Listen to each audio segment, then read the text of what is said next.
अस्सलाम वालेकुम, this is Nasir Mahmood Arshi और आज एक हम मुकालमा की नई नशिस्त में हाज़िर हैं। हमारे साथ आज शरीक गुफ्तगू होंगे जनाब अबू बकर भट्टी साहब।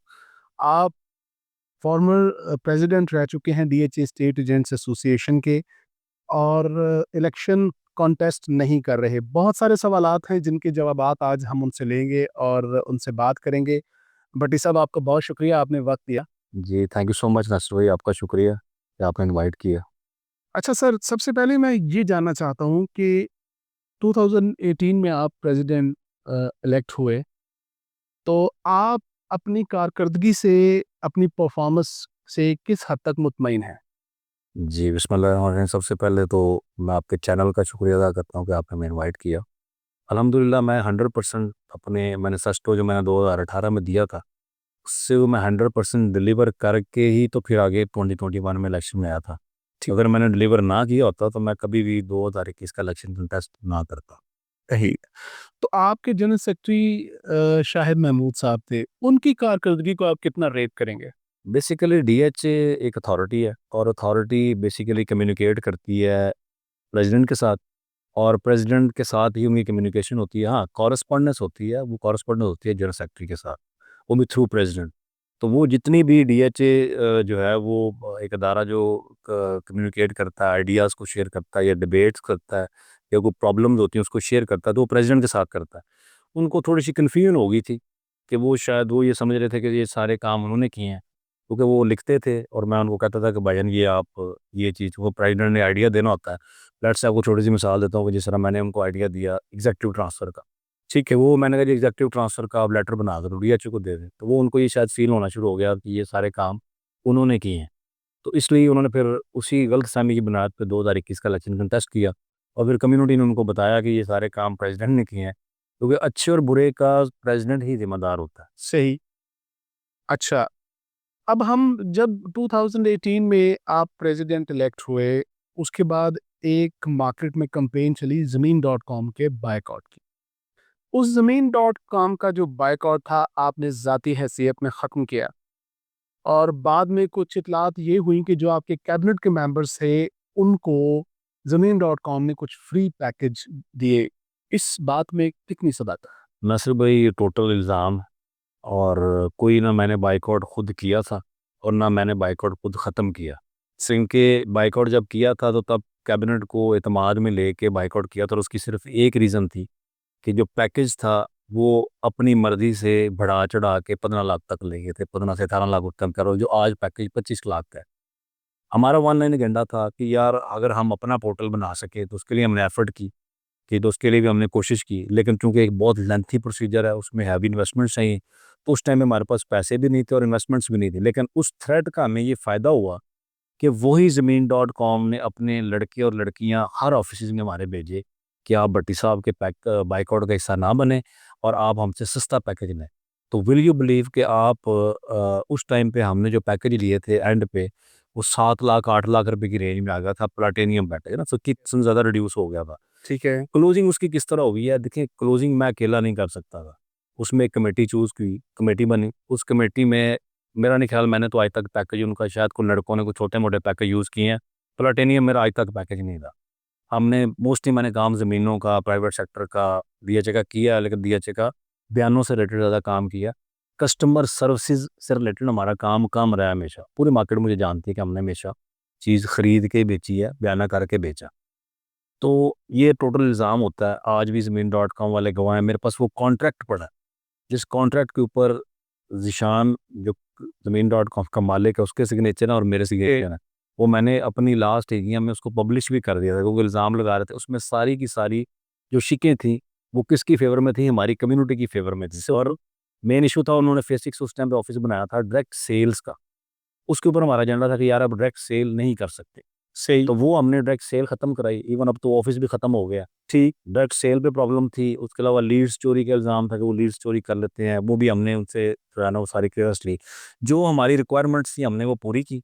पूरी करके जब हम सैटिस्फाई हुए तो उसके बाद हमने एक कॉन्ट्रैक्ट के ज़रिए उसको ख़त्म किया। अब जब वो कॉन्ट्रैक्ट एक अमानतन उन्होंने कहा था आप इसको पब्लिश नहीं करेंगे कि हमारी इंसल्ट होगी एज़ ए अदारा। हमने आपकी बात मान ली है। वो चूँकि फिर भी बहुत सारे दोस्तों ने इल्ज़ाम चूँकि शुरू हो गए, तो मैंने जब अपनी क्लोजिंग की 2018 के टर्नओवर की, तो मैंने वो पब्लिश कर दिया था 2021 के इलेक्शन में जाने से पहले। अच्छा, 21 का इलेक्शन आता है। उस इलेक्शन में जो है वो एक तगड़े मुकाबले के बाद, वो सनसनीखेज़ जिसे हम कह सकते हैं, उस मुकाबले के बाद आप वो इलेक्शन हार जाते हैं। और मौजूदा इलेक्शन में आप कॉन्टेस्ट नहीं कर रहे। आप एक प्रेज़िडेंट रह चुके हैं, प्रेज़िडेंशियल इलेक्शन कॉन्टेस्ट भी किया है, आपकी मार्केट में रिप्यूट भी है, वर्थ भी है। तो क्या आप दिल बर्दाश्ता हो गए हैं गुज़िश्ता इलेक्शन की हार से? इसकी क्या वजह? नहीं नासिर भाई, मैं कभी भी दिल बर्दाश्त नहीं होता। आप अल्हम्दुलिल्लाह ये 24 साल हो गए इस मार्केट में और मेरा अल्हम्दुलिल्लाह स्माइल फेस रहा है हमेशा। मैं जब हारा था बेसिकली मैं हारा नहीं था। मुझे काउंटिंग में हराया गया।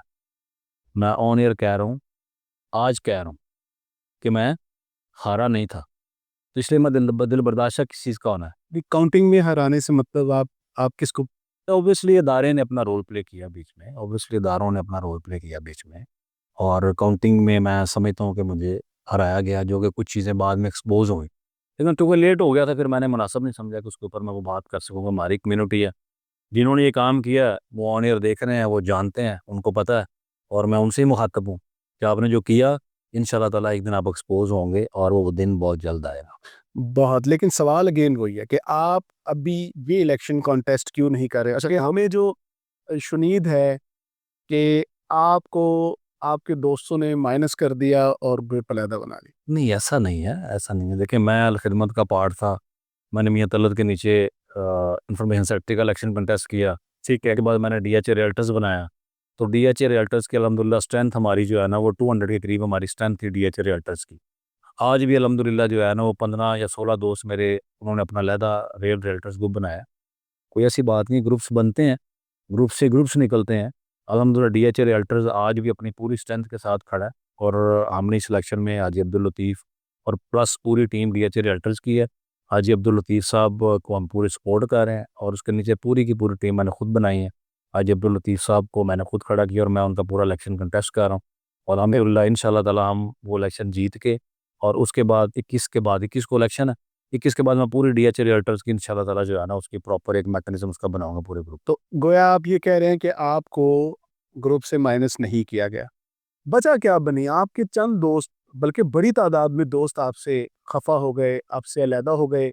अब पसे पर्दा मुहर्रकात क्या थे? जैसे उन लाइफ़स्टाइल थे, उसमें पैसों की तक़सीम थी या कोई ज़ाती रंजिश, क्या वजह थी? नासिर भाई, ऐसा बिल्कुल नहीं है। मुझे अल्हम्दुलिल्लाह कोई माइनस नहीं कर सकता, क्योंकि ये माइनस करने वाले जो है ना 2018 के बाद बने हैं, सही। ठीक है? और 2018 में मैंने इलेक्शन कंटेस्ट किया था मियाँ तलब के अगेंस्ट। ठीक है। ये सारे 20-20 साल से इधर ही हैं। उससे पहले किसी की इतनी ज़रूरत नहीं हुई थी कि वो मियाँ तलब के सामने इलेक्शन कंटेस्ट कर सके। ये मिथ अल्हम्दुलिल्लाह आपके भाई ने तोड़ी थी 2018 का इलेक्शन कंटेस्ट करके। आज 47 उम्मीदवार हैं। ये 2018 में इमेजिन भी नहीं कर सकते थे इलेक्शन लड़ना, तो दूर की बात है। एक होता ना बंदा सोचता है, यार मैं मियाँ तलब के अगेंस्ट इलेक्शन लड़ूँ, मैं रफ़ीक के अगेंस्ट इलेक्शन लड़ूँ। तो ये इमेजिन भी नहीं कर सकते थे। ये किंग मेकर तो आज बन गया ना। तो ये 2018 से पहले भी इधर ही थे। ये 20-20 साल, 25-25 साल से हम लोग इधर ही हैं। वो एक छोटा-सा 1-2 दोस्तों का एक ज़ाती एक उन्होंने वो इश्यू बनाया है। इश्यू है नहीं है सच कोई ना। वो इश्यू क्या है? वो इश्यू फाइनेंस का उन्होंने इश्यू बनाया है। उन्होंने प्रॉफ़िट्स भी कमा लिए हैं और प्रॉफ़िट कमा के कुछ जो उनके पास इंस्ट्रूमेंट्स बच गए हैं अलर्ट से, वो कंपनी सेटलमेंट देने की बजाय उन्होंने मुझे कहा इसको कैश आउट कर दें। मैंने कहा यार कंपनी सेटलमेंट ले लें। अब अलर्ट से आपने ₹10 कमाए हैं, तो अगर ₹2 का सामान आपके पास रुक गया तो आप ₹8 प्रॉफ़िट में। सही। तो ये समझने की बात है ना। तो जब कोई दोस्त जो है ना ये समझे कि नहीं मैं इसको ब्लैकमेल कर लूँगा, तो अल्हम्दुलिल्लाह मैं, मेरी जो तबीयत है वो ब्लैकमेल होने वाली है नहीं है। ना मैंने कभी किसी को किया है और ना मुझे कोई कर सकता है। अब आपसे मैं ये जानना चाहता हूँ, आपने 3 इलेक्शन कॉन्टेस्ट किए हैं और इलेक्शन कॉन्टेस्ट करने के बाद आपका माशाल्लाह डीएचए की पॉलिटिक्स में एक वसी तजुर्बा भी है। तो आपने हाजी लतीफ़ साहब का ही इंतखाब क्यों किया कि उन पे दस्ते शफ़क़त आपने रखा? आपके बड़े अच्छे दोस्त, आपके जनरल सेक्रेटरी शाहिद महमूद साहब हैं, उन पर आप नज़र करम नहीं फरमा रहे? बेसिकली शायद महमूद एक सख्त तबीयत का बंदा है और अपनी मैने रहता है। बिल्कुल मार्केट का उसको पता नहीं है। मिलना बरतना उसका किसी के साथ है नहीं है। खुशी-गमी किसी के साथ साझी नहीं है। तो जब आपका हल्का अहबाब 8 से 10 बंदों पे मुहित होगा ना, तो इलेक्शन है 1000 बंदे का। ठीक है? 1000 बंदे के अंदर आपने ल वोट माँगना और आपको इस टाइम पे 350 से लेके 400 वोट चाहिए जीतने के लिए। सही। आप देखेंगे, आप मुझे ये बताएँ कि जो बंदा इतना कंफ्यूज हो कि वो जनरल सेक्रेटरी की पोस्ट के ऊपर सर्व करे और वो ये कंसिडर कर ले कि मैंने प्रेसिडेंट वाले काम किए हैं, और वो फिर प्रेसिडेंट खड़ा हो जाए और उसको कम्युनिटी 58 वोट दे। लेकिन मेरे साथ जब जीता था तो उसके ऑलमोस्ट 200 के करीब वोट थे, 194 195 मेरे थे जब मैं जीता था, और उनके भी तकरीबन 188 या 199 वोट थे। तो वोट रिड्यूस हो गए 58। और उसके बाद फिर वो खड़े रहे कि मैंने इलेक्शन लड़ना। अभी 3 साल से वो प्रेसिडेंट कैंडिडेट थे। अभी कम्युनिटी ने चूंकि उनको रिफ्यूज़ किया, अब वो अपनी वो समझ लें कि मजबूरी कह लें उसको या अपनी फेस सेविंग कह लें, लेकिन फेस सेविंग होगी नहीं। ये मजीद उन्होंने अपने आप को अपनी सियासत को दफा। कोई आप ज़ाती हमला नहीं कर रहे उनकी ज़ात पे, ज़ाती मुखासमत आपकी अलहदा हो, क्या यही वजह है कि आप ज़ाती मुखासमत की बुनियाद पे हाजी साहब के साथ खड़े हैं और बाकी दोस्त? अच्छा, नहीं ऐसा नहीं है। देखिए, ज़ाती कोई किसी की ज़ात से इशू हो तो फिर है ना, शायद के साथ मेरा 20 साल का रिलेशन है। ठीक, शायद से मुझे ज़ाती प्रॉब्लम नहीं है, लेकिन शायद कभी भी अच्छा पॉलिटिशियन नहीं बन सकता। ठीक है। उसकी वजह है, उसकी वजह ये है कि उसके उसके उस तरह के सोर्सेज़ नहीं है, उसका मिलना-बरतना नहीं है ना। हमारी पॉलिटिक्स है क्या? कि आप जिसके पास जाएँ उससे आपका कोई आपने किसी को बिज़नेस दिया हो, आपने किसी के साथ कोई डील की हो, आपने किसी के साथ उठना-बैठना, वो खाना-पीना, उसका आप देखें स्ट्रक्चर देखिए, उसका लिमिटेड 5 से 7 लोग हैं टोटल। तो वो प्रेज़िडेंट के लिए तो प्रेज़िडेंट वो जीत नहीं, सकता है जो। आप ये कह रहे हैं कि उनके पास 5 से 7 लोग हैं, लेकिन एक ग्रुप ने उन्हें एक जनरल सेक्रेटरी की पोस्ट दी है, तो आपको क्या लगता है इसको इस बात का इदराक नहीं होगा कि एक बंदे के पास 5-7 वोट है और वो जनरल सेक्रेटरी कॉन्टेस्ट कर। नासिर भाई, मेरा ख़्याल उनको एहसास हो गया होगा इस चीज़ अच्छा, का। अगर नहीं हुआ तो 21 को हो जाएगा। सही। बेसिकली उन्होंने भी अपना गुस्सा निकाला है, क्योंकि उन साहिबान के बारे में वो कहता था कि यार लास्ट इलेक्शन में मुझे उसने कहा कि ये 3 जो बंदे हैं ना, इनको आप ग्रुप से निकालो, और बैड वर्ड उन्होंने इसमें यूज़ किए कि ये गद्दार हैं, इनको ग्रुप से निकालो तो मैं तुम्हारे साथ खड़ा होता हूँ। मैंने कहा यार मेरे वो दोस्त हैं, मेरे आज भी दोस्त हैं। देखिए, आपका फाइनेंशियल किसी के साथ 19-20 हो जाता है, वो समझते हैं, मेरी नज़र में नहीं है। वो समझते हैं, जिस दिन उनको एहसास हो जाएगा हम फिर इकट्ठे हैं, मेरा कोई ज़ाती तौर पे तो नहीं, उनका कोई ग्रुप बना के जैसे उन्होंने अभी रियल डायरेक्टर्स बनाया, तो कोई नज़रियात पे तो नहीं बना ना। कि कोई ऐसा न, जैसे मैं खिदमत से निकला था तो मैंने कहा था मैंने प्रेसिडेंट का इलेक्शन लड़ना है। तो मियाँ साहब ने मुझे रिफ्यूज़ किया, तो मैंने अपना ग्रुप डीएच रियल्टर्स बना के तो मैंने कैंडिडेट कंटेस्ट कर लिया। थी, अब आरआर जो रियल डायरेक्टर जो इन्होंने बनाया है, वो बेसिकली किसी नज़रिए पे नहीं बना है। वो सिर्फ़ एक आपकी समझ लें कि एक उसकी एक नफ़रत कह लें या एक बुग़्ज़ कह लें या उसकी बुनियाद पे। अब देखिए, आपने जब अल-खिदमत को छोड़ा, आपने डीएचए राइटर्स बनाया, तो आप भी तो प्रेसिडेंशियल कैंडिडेट थे, आपने इलेक्शन कॉन्टेस्ट करना था। अगर उन्होंने आपको छोड़ के आरआर बना लिया और वो भी प्रेसिडेंशियल कॉन्टेस्ट करना चाहते हैं, तो इसमें क्या बुराई है? कोई बुराई नहीं है। मैंने ये कहा ही नहीं बुराई, लेकिन नज़रिया नहीं है। हमारा क्या नज़रिया था कि हम कहते थे कि यार हम मिथ्स तो वो तोड़ेंगे कि मेजर रफ़ीक हसरत, मियाँ तलत साहब और मेजर वसीम और मेजर जावेद ज़मीर, ये 4 पर्सनैलिटीज़ थी। पिछले 20 साल में इलेक्शन इन 4 पर्सनैलिटीज़ के गिर्द घूमता था। सही। यंगस्टर्स के लिए मौका नहीं था। ठीक। हमने ये मिथ तोड़ी कि यार 60% या 70% हमारी मेजॉरिटी आ गई है। बुज़ुर्ग हमारे सर का ताज हैं, लेकिन क्या हम कभी आगे नहीं आ सकते? तो हमने एक मिथ तोड़ी, एक कॉन्सेप्ट था, एक नज़रिया था। सही। आरआर का कोई नज़रिया नहीं है। ठीक, देखिए वो इस कॉन्सेप्ट पे नहीं आया कि हमने प्रेसिडेंशियल कैंडिडेट को अरशद नज़मी भी लड़ रहा है। प्रेसिडेंशियल कैंडिडेट तो आदिल लतीफ़ साहब भी लड़ रहे हैं। ठीक है, प्रेसिडेंशियल कैंडिडेट तो सरफराज भी लड़ रहा है। तो बेसिकली उनका जो ग्रुप बनाने के पीछे मकसद था, वो कोई नज़रिया नहीं है। सही। जो एक नज़रिया पेश किया जाता है ना कि यार रिस्पेक्ट है और राइट्स हैं।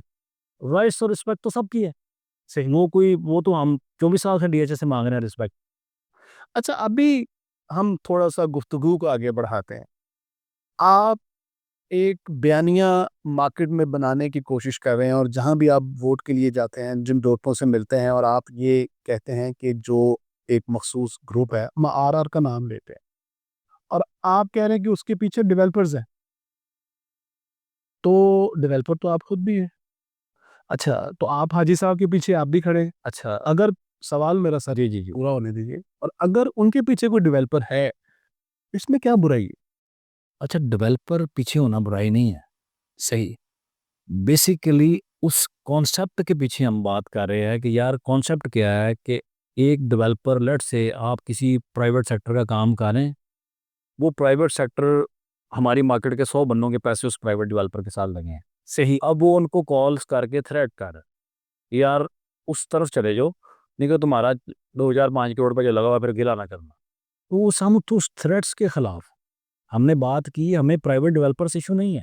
सही। प्राइवेट डेवलपर तो सबको सपोर्ट कर रहे हैं, कोई ना कोई किसी ना किसी। ये आप बहुत बड़ी बात कर रहे हैं कि आप ये कहना चाह रहे हैं कि कम्युनिटी के जो दोस्त हैं, जिनके पैसे प्राइवेट डेवलपर्स के साथ लगे हुए हैं, वो उनको थ्रेट कर रहे हैं। ये महज इल्ज़ाम है, कोई इसका सबूत भी आए? ये इसमें प्रूफ है सारे, इसमें ऐसी कोई बात नहीं। उन्होंने कॉल्स की हैं, उन्होंने कॉल्स। आप कम्युनिटी के सामने ये सबूत रखेंगे? जी बिल्कुल, मैं ऑनर बात कर रहा हूँ, मैं ऑनर बात कर रहा हूँ। अब हमारे साथ कुछ दोस्त खड़े हैं, सही। उनके किसी जगह पे पैसे लगे हैं, वो कुछ देर के लिए हमारे साथ नहीं आए, बाद अभी उन्होंने अपने क्लियरेंस लेके हमें ज्वाइन किया। ठीक हो गया।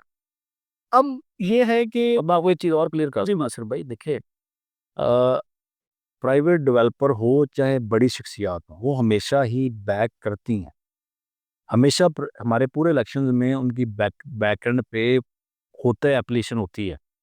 लेकिन ये पहला इलेक्शन है कि जिस इलेक्शन में पॉलिटिकल पार्टियां खुल के सपोर्ट कर रही, सीएम हाउस से कॉल आ रही है, नो कॉलर आईडी से कॉलें करवाई जा रही हैं, और प्राइवेट डेवलपर्स को खुल के बाहर निकाल दिया गया है वोट मांगने के लिए एक पर्टिकुलर जमात के लिए। नहीं, ये जो आप अभी बात कर रहे हैं कि नो कॉलर आईडी से कॉल्स आ रही हैं, सीएम हाउस इन्वॉल्व हो गया इसमें।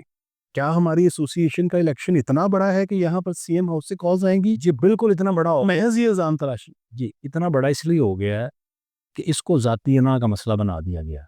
पिछले इलेक्शन में मैं जब हारा था, जब मुझे हराया गया था, उस टाइम भी ये सारी पॉलिटिकल पार्टीज एक तरफ थी, सही। 14 ग्रुप्स एक तरफ थे, और मुझे प्लान करके काउंटिंग में हराया गया।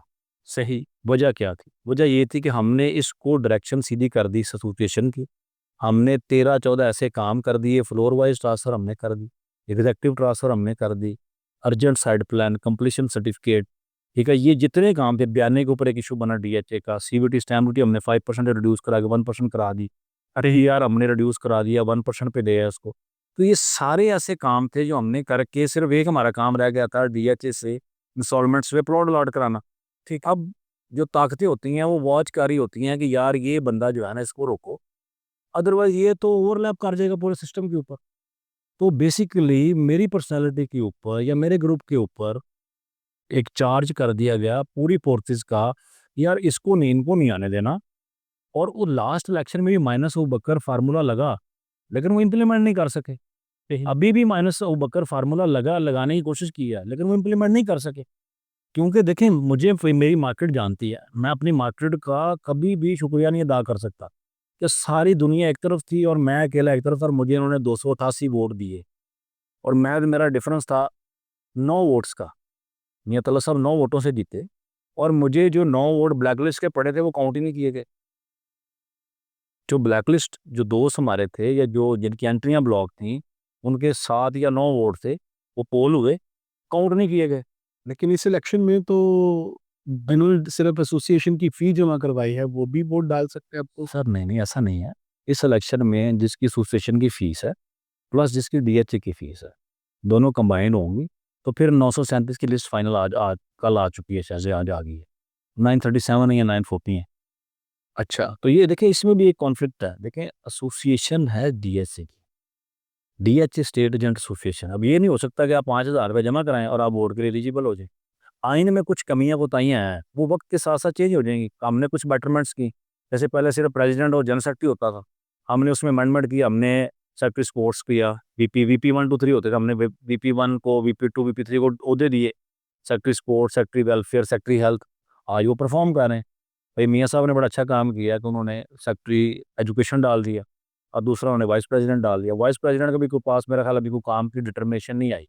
अब उसको भी अगर कोई काम मिले, ताकि जितने ओहदे हों वो परफ़ॉर्म करें। जितने ओहदे हों परफ़ॉर्म करें। अब कुछ मार्केट में आप इतलात कह सकते हैं, आप उन्हें रूमर्स कह सकते हैं, या आप कुछ कुछ भी उसको नाम दें कि आपने कुछ दोस्तों को कॉल्स की हैं और सिर्फ़ 3 अफ़राद के लिए वोट माँगा।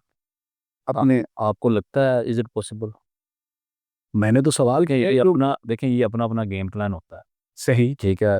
मैं सम टाइम किसी जगह पे जाके 11 वोट माँगता हूँ। लेट्स सपोज़ मैं किसी ऐसे दोस्त के पास गया हूँ कि जो अरशद नदवी के साथ पावर बोर्ड उसका कमिटेड है, ठीक है? मैं नीचे वाले 10 छोड़ दूँ? बहुत सारी हमारी यहाँ पे डिवीज़न है, अब कई लोगों का जनरल सेक्रेटरी का वोट कमिट होता है। सही। जो कमिटेड वोट होता है, देखिए आपने, अब उसको आप फ़ोर्स नहीं कर सकते। अब एक बंदे के 3 वोट कमिटेड हो गए, सही। उसके बाद पीछे बचे 8 हैं, तो आप कहें नहीं 11 ही लेने हैं मैंने, तो फिर मैंने उसमें से 3 पिक करने हैं, 4 पिक करने हैं, 5 पिक करने हैं। देखिए ये मैं अच्छा इल्ज़ाम तराशियाँ कि अब जब से ये इलेक्शन शुरू हुआ है, मुझे आप ये बताएँ, उस टाइम से इल्ज़ाम लग रहे हैं कि हाजी लतीफ़ खड़ा नहीं जा सकता, हाजी लतीफ़ बैठ जाएगा। देखिए मार्केट में हुआ है तो इसलिए लोग कह रहे हैं। नहीं, नहीं सर देखें इस टाइम की बात हम करें ना, माज़ी में तो बहुत कुछ होता रहा। माज़ी में तो शायद मूसा साहब कहते रहे मैं सदर हूँ, तो भी हमारे शायद मूसा साहब जनरल सेक्रेटरी हैं। तो माज़ी को तो हम छोड़े ना, हम अबू बकर भट्टी ने आज तक जो बात की है उस पे वो कायम रहा है। मैंने कहा था हाजी लतीफ़ को इंशाअल्लाह ताला प्रेसिडेंशियल कैंडिडेट मैं लड़ाऊँगा और इंशाअल्लाह ताला जिताऊँगा। देखिए मैंने अपना 100% देना है 21 की शाम 5 बजे तक। आप रिज़ल्ट अल्लाह ने देना। आप शाहिद महमूद साहब आपके साथ एक काम भी कर चुके हैं, वर्किंग कोऑर्डिनेशन भी है। इस सवाल का जवाब पार्शियली आपने शुरू में दे दिया है, लेकिन हम इसको दोबारा से आपसे ये सवाल करते हैं कि आप हाजी साहब के लिए शाहिद महमूद साहब कोशिश की कि वो आपको जॉइन कर लें। जब उन्होंने आपको जॉइन नहीं किया, उन्होंने आरआर को जॉइन कर लिया, तो अब आप उनकी खामियाँ जो है खूबियाँ जो है वो खामियों में बदल गई। नहीं, नहीं ऐसा नहीं है। देखिए शायद मूड में ना कोई खूबी, देखिए खूबियाँ, खामियाँ तो हर इंसान में होती हैं। डेफ़िनेट लेकिन जो एक पर्सनैलिटी होती है ना, जिस पर्सनैलिटी का एक वेट होता है, वो उसके ऊपर एक खौल था। वो खौल 2021 में टूट गया, सही। 58 वोट जब लिए। तो बेसिकली अगर कोई गैरतमंद इंसान होता ना, तो वो क्विट कर जाता इलेक्शन। बड़े सख्त अल्फ़ाज़ इस्तेमाल कर रहे हैं। यार सख्त अल्फाज ही हैं भाईजान, और क्या कोई मैंने कोई गाली तो नहीं निकाली ना। देखिए अगर मुझे 58 वोट पड़ते तो खुदा की कसम मैं कभी ज़िंदगी में इलेक्शन ना लड़ता। मैंने पहला इलेक्शन लड़ा इन्फॉर्मेशन सेक्रेटरी का, मेरे टॉप वोट थे 196। सही। दूसरा मैंने इलेक्शन लड़ा, प्रेसिडेंट के उस टाइम 165 थे, मेरे 196 थे। दूसरा मैंने इलेक्शन लड़ा, मेरे 196 से अपने ग्रुप में टॉप वोट थे। तीसरा मैंने इलेक्शन लड़ा, अगर मैं हारता 200 वोट से, लेट्स से मुझे 100 पड़ता, पर मैंने कभी ज़िंदगी में इस सियासत के करीब नहीं था ना। देखिए आपको कुछ एथिक्स होते हैं यार। कोई कोई अब आपके नंबर आ जाएँ 100 में से 5, तो आप कहें नहीं फिर मैंने पेपर देना है, तो भाई फिर तैयारी तो करके दो ना। सही। अब आपने लेट्स से मैट्रिक एग्ज़ाम देने हैं, आप हो गए हैं फेल मैट्रिक एग्ज़ाम में, अब सीधे प्राइमरी पे आ जाएँगे या आप दोबारा तैयारी करके मैट्रिक एग्ज़ाम देंगे?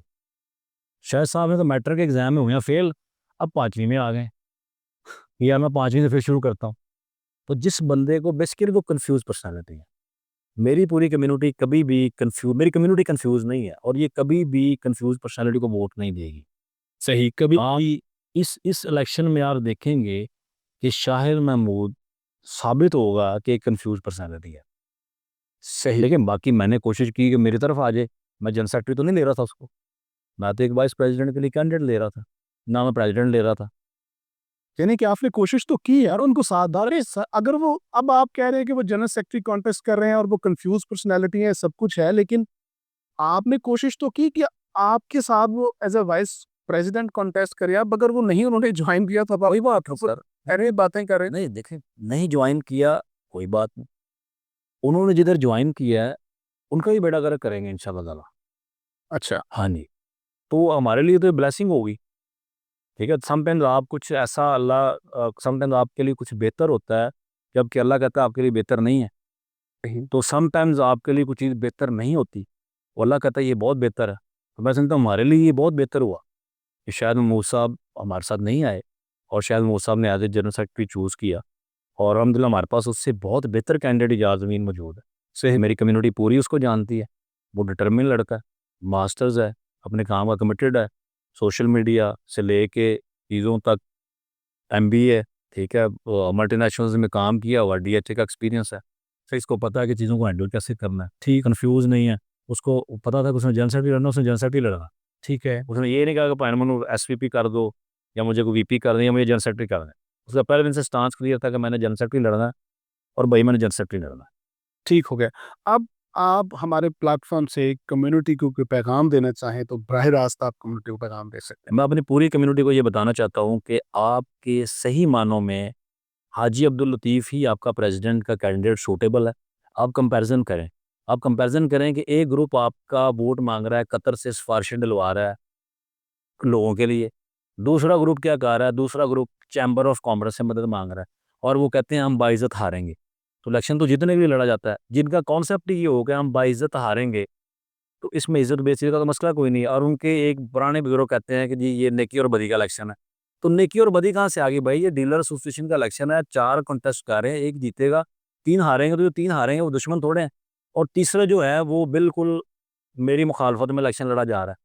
उनके पास एजेंडा कोई नहीं है, वो एक बस एक कन्फ्यूजन है एक दोस्तों को, वो समझते हैं कि उनको उनके साथ कुछ ज़्यादती हुई है।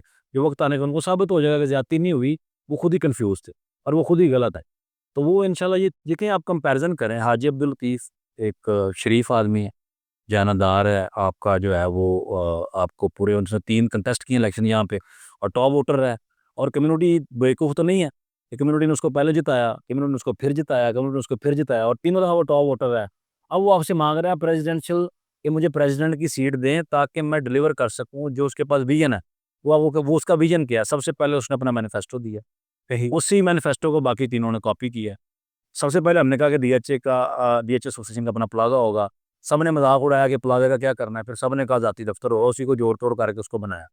उसने क्या, वो बात करता है बिज़नेस की, वो बात करता है डीएचए से प्लॉट्स लेके देने की, वो बात करता है डीएचए से एसेट बैलेट्स की, वो बात करता है in case of death 20 lakh रुपए देने की, वो बात करता है कर्ज़े हँसना की। तो जो ये सारी बातें कर रहा है वो कौन है? वो हाजी अब्दुल लतीफ़ है। ठीक, और मैंने उसको चूज़ किया, मेरे पास चॉइसेस थी। मैंने बाकियों को नहीं पकड़ा, क्योंकि मैं खुद कंटेस्ट नहीं कर रहा। मेरे पास चॉइस थी कि मैं ज़िशान भट्ट के साथ खड़ा हो जाऊँ, मेरे पास चॉइस थी कि मैं अरशद नज़मी के साथ खड़ा हो जाऊँ, मेरे पास चॉइस थी कि मैं शाह महमूद के साथ खड़ा हो जाता, मेरे साथ चॉइस थी कि मैं सरफराज के साथ खड़ा हो जाता, लेकिन इनका अपना-अपना एजेंडा है। ये टोटल ब्लेम गेम है कि यार प्राइवेट नहीं करेंगे, ये नहीं करेंगे। देखें, दूसरी मैं ये भी अपनी कम्युनिटी को एक मैसेज देना चाहता हूँ कि प्राइवेट सेक्टर हो चाहे डीएचओ, हम रियल एस्टेट एजेंट हैं, हम डीएचए के एजेंट नहीं हैं। डीएचए का दायरा है, डीएचए की प्रोडक्ट, डीएचए हाउसिंग अथॉरिटी है, हम उसका भी काम करते हैं। हम प्राइवेट लैंड का भी काम करते हैं, हम प्राइवेट सेक्टर का भी काम करते हैं, हम प्राइवेट हर चीज़ का काम करते हैं। मकसद है अपने आप को आपने अपनी सर्विसेज़ प्रोवाइड करना। जो हमें अच्छा पे बैक करेगा, हम उसको अपनी सर्विसेज़ देंगे। सर्विसेज देंगे। आज हमने जनाब अबू बकर भट्टी साहब से इस मुकालमा में नशिस्त की है। बहुत तल्ख़ सवालात भी किए उनसे, जिसका उन्होंने जवाब दिया है। उन्होंने कुछ अपने अपोनेंट्स पे इल्ज़ामात भी लगाए हैं। उन अपोनेंट से हम दरख्वास्त करेंगे कि अगर वो अपना पॉइंट ऑफ व्यू देना चाहें, तो उनके लिए मुकालमा का प्लेटफ़ॉर्म हाज़िर है। वो हमें जॉइन करें और अपना पॉइंट ऑफ व्यू दें। आपका बहुत शुक्रिया। अस्सलाम वालेकुम। नसर भाई, आपका बहुत शुक्रिया। Thank you so much. आपके चैनल का आपका बहुत शुक्रिया। Thank you so